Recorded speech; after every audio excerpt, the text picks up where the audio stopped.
I'm David Showalter. We're here today to talk about the eminent domain process in Texas. And specifically, we're going to cover 4 separate topics. First, we're going to discuss an overview of eminent domain. Second, we're going to look at an overview of the special commissioner's hearing. Third, we're going to talk about the testimony that you'll be giving in the special commissioner's hearing. And finally, we'll be talking about specific damages that you're entitled to recover when you're subject to condemnation in the state of Texas. Let's get started.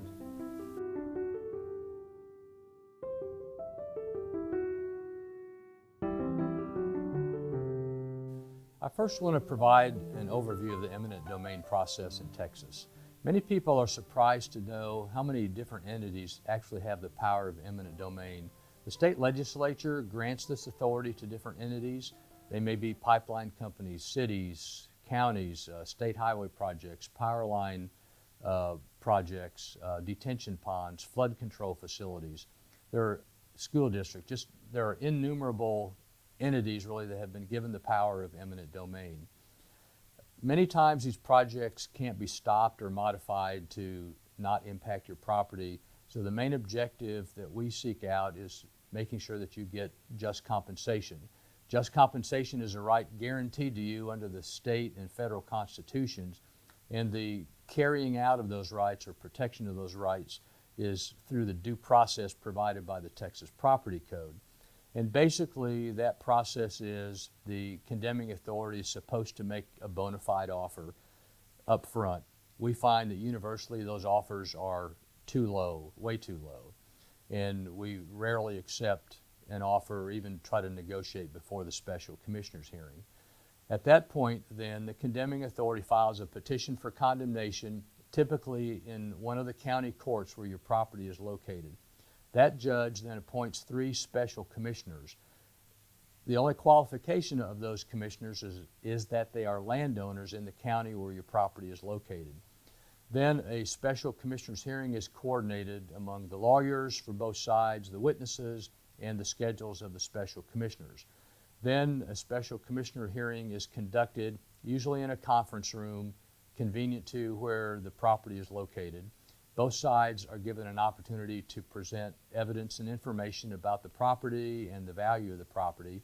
Then everybody's excused from the room and the special commissioners deliberate and enter an award. The condemning authority, whether they like that award or not, has to deposit that amount of money in the registry of the court. We then withdraw that money for your use and benefit while we continue to negotiate for more money on your behalf. At that point, we're entitled to do written discovery. When we're ready, we usually go to a mediation, and if the case doesn't settle at mediation, then we'll have a jury trial to present your evidence and get a jury verdict on the amount of just compensation that you're due. So that's kind of an overview of the eminent domain process.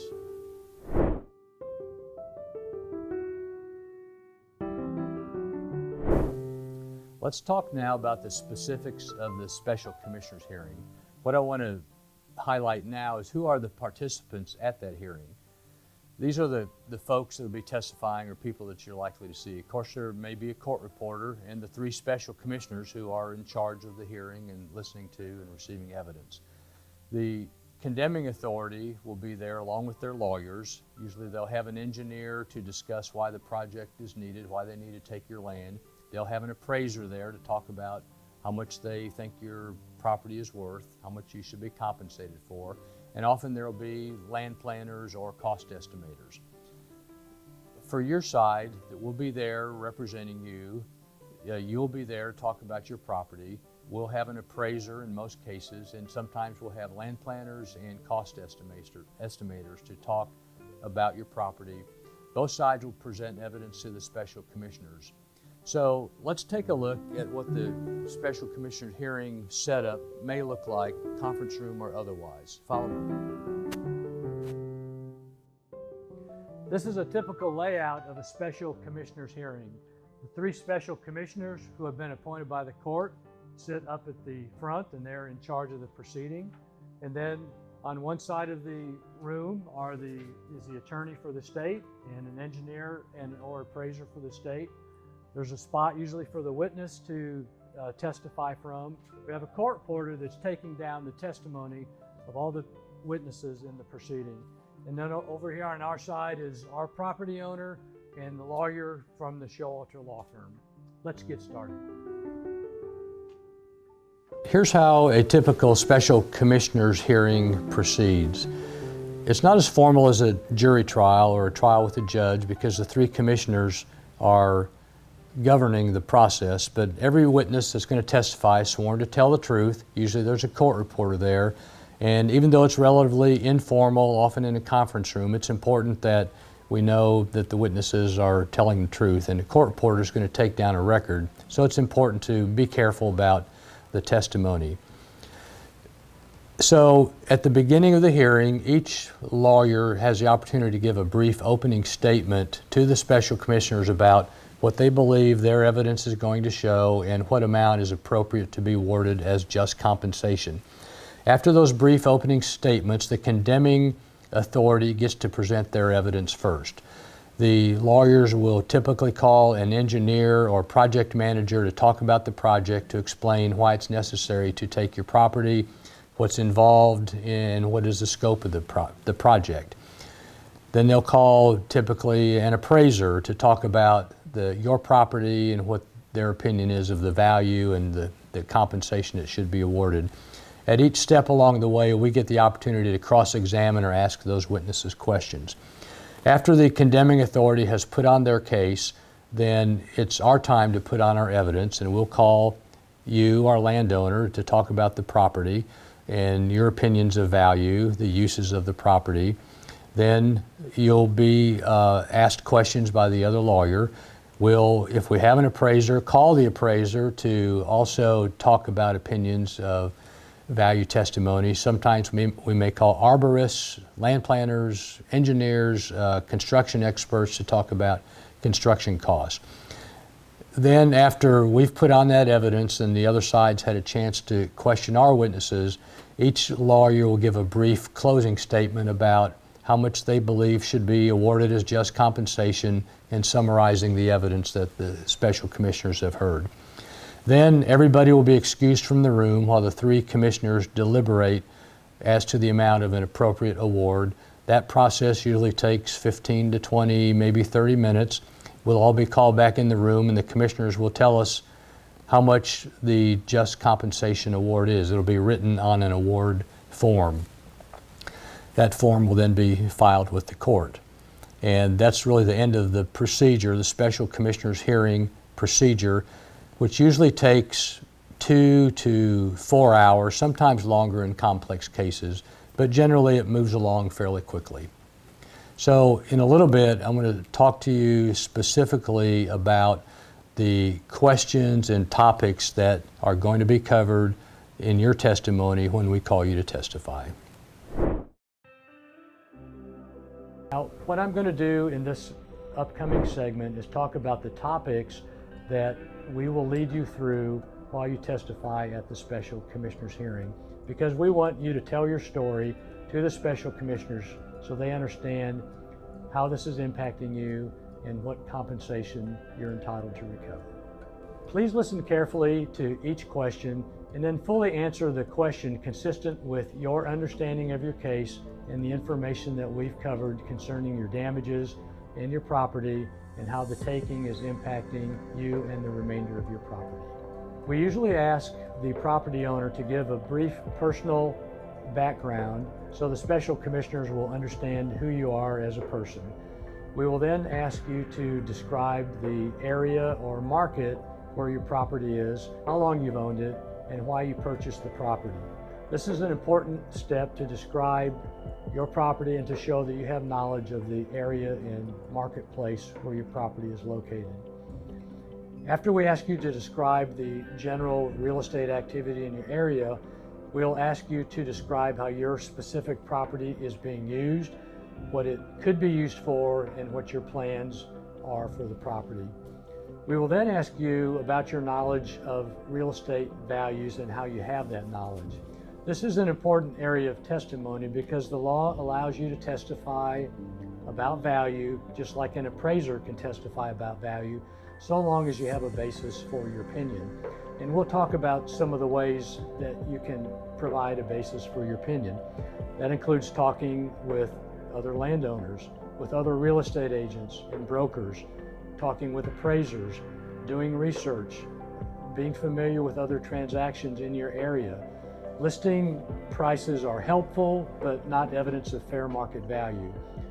The best evidence is of a transaction that has closed at a certain amount per square foot or per acre.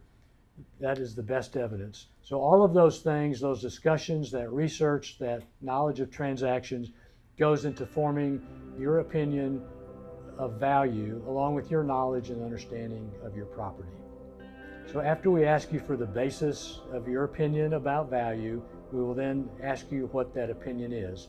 And you will state that opinion in terms of price per square foot, perhaps value of the improvements, or price per acre, all in accordance with the summary of compensation that we've prepared for you and which you will have to look at while you're testifying to the special commissioners.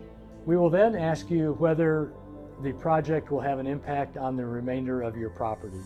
And if so, we will discuss how and why and what amount of harm you will suffer because of the taking to the remainder of your property.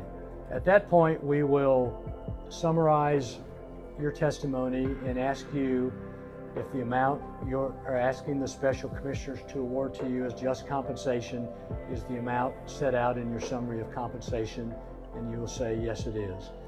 Throughout this process, we will lead you through with questions, so don't feel like you need to keep explaining. We will walk you through question by question, step by step through the process. When your testimony is completed, then the other side will have an opportunity to ask you questions about your opinions, about your estimates, about different things related to your property. The other side may cross-examine you on points such as, if you're not an expert, don't you concede that you should agree with the opinions of the other experts? The answer to that question is no. Even if it's your own expert, you know your property well, and with all due respect, you have a different opinion concerning your damages and the value of your property. Other questions that you may be asked are whether your property's been recently listed, and it's best if that answer is no. Other questions would be, have you protested your taxes recently? That's important because appraisal district values are not evidence of fair market value, but the exception is if you've protested your taxes, then your statements about the value of your property can be used against you. If you've told the appraisal district your property is worth, say, $100,000, and we're asking the special commissioners to award you $200,000, the condemning authority will want to use that against you. So the best practice when you're aware that eminent domain proceedings may begin or you are in the middle of them is stop protesting your taxes. And if you have an agent that handles tax protests for you, instruct your agent in writing to not protest your taxes on the property that's subject to the eminent domain proceeding. And remember, even though you're not an appraiser, your opinion carries equal weight under the law as an appraiser, so long as you have a basis for your opinion. So don't be intimidated into admitting that, well, yes, I should defer to the opinions of the other appraisers because I'm not an expert. In this case, you are the expert on the valuation of your property, so stand firm in your opinions. This is a lot of material to cover. Don't feel like you have to memorize everything because we'll have a notebook in front of you to follow. We'll meet again before the hearing for at least an hour to review all of the information and to prepare you for the hearing and for the testimony. And we think it'll go smoothly and that you'll do a great job. The special commissioners have issued their award. Here's what happens next. The award, or the pleadings, are filed in the court where the case is pending. At that point, it turns into a regular lawsuit where the main issue is value.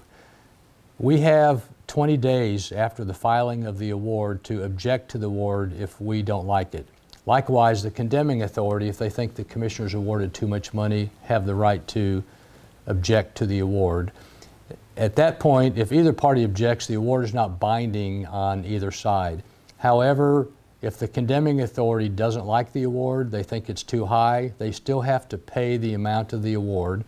They deposit that money in the registry of the court. then we withdraw that money for you for your use and benefit while we continue to negotiate for better compensation for you. At that point, we can exchange written discovery. We'll soon thereafter be prepared to go to a mediation when discovery is completed. Many cases settle at mediation. If the cases don't settle at mediation, we have a right to a jury trial. It's a very important right and an important step of the process, and that would be the final step of the process. The special commissioner's hearing is an important step, but it's not binding on either side, and it's not final, but it's often a good place to see how your case is going to play out. And the better we do there, the more likely it is we'll have a better result at mediation. But the trial is the ultimate conclusion of the process. And we've tried those kind of cases, and juries are more sympathetic often to landowners than condemning authorities. The last section we want to discuss is discussing the damages that are recoverable in eminent domain cases. This is an important area to be creative. Many damages are recoverable, are not recoverable, but working with us, we can help you come up with the most adequate model of compensation for your eminent domain case. So let's talk about some of the specific types of damages which are recoverable.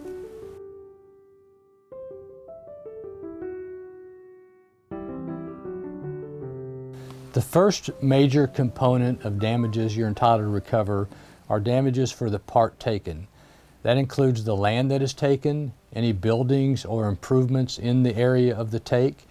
That's fences, septic systems. Maybe you've had development plans or commercial development plans for your property.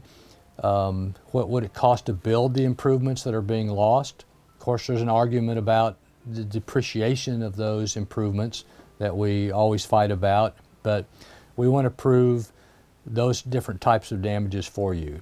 There's going to be a dispute among the parties on the value of the land, the value of your improvements. We look at the state's comparable sales of either vacant land or improved land, and we show why those are not really good comparable sales. So we'll be talking about the value of the land and improvements that are taken.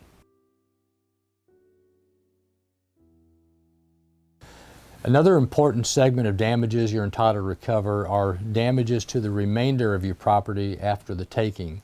That is, let's look at a snapshot of what your property is going to look like after the new pipeline or roadway is in. Where's the new right-of-way going to be? Is it going to be impacting parking? Are you going to lose the ability to circulate traffic on your property? Is the new right-of-way too close to your house or your office building or your shopping center so that it begins to impact the value of that property even though it's not being touched by the new project? Oftentimes the state or pipeline company will say, well, we're not going to build our road up to the edge of the right-of-way. It's just the edge of the pavement is farther away.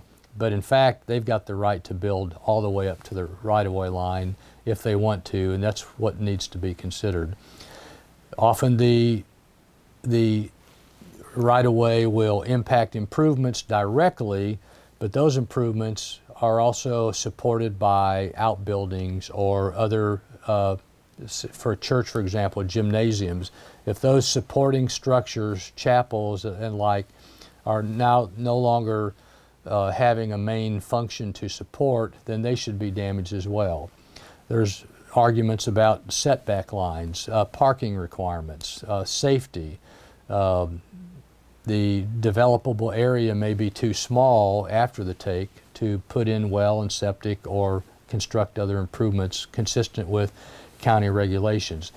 So those are all issues, and there are more that should be considered when we're looking at damage to the remainder to make sure that you get adequately compensated. So not only should we consider what we've talked about, the value of the land and buildings taken, and what we just talked about, the damage to the remainder, the impact on the remainder of your property because of the project, but also let's talk now about the cost to cure. That is money that you're going to have to spend to use or reestablish your use, habitability, business on what remains of your property.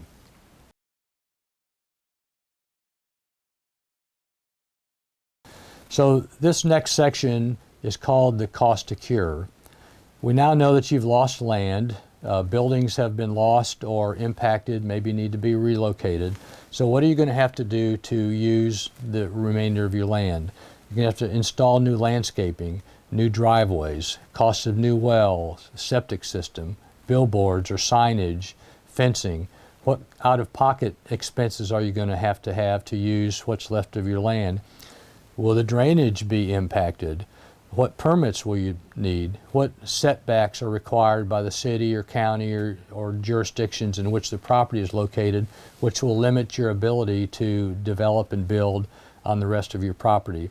Will electrical connections need to be reestablished? Pipeline connections, power line, water lines, sewer lines.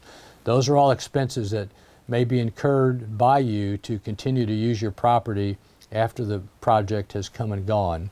So all of those issues need to be thought through and supported by appropriate quotes or bids or testimony or estimates from people who are qualified to give the opinions of the cost to cure.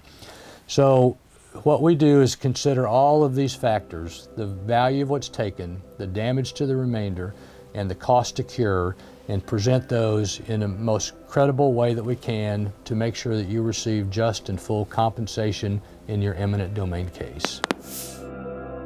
Now that you've had an overview of the eminent domain process and specifically how a special commissioner hearing plays out, I think that'll take some of the mystery out of the process and allow you to approach it with confidence and ease and work with your attorney to help present the best case possible for just compensation.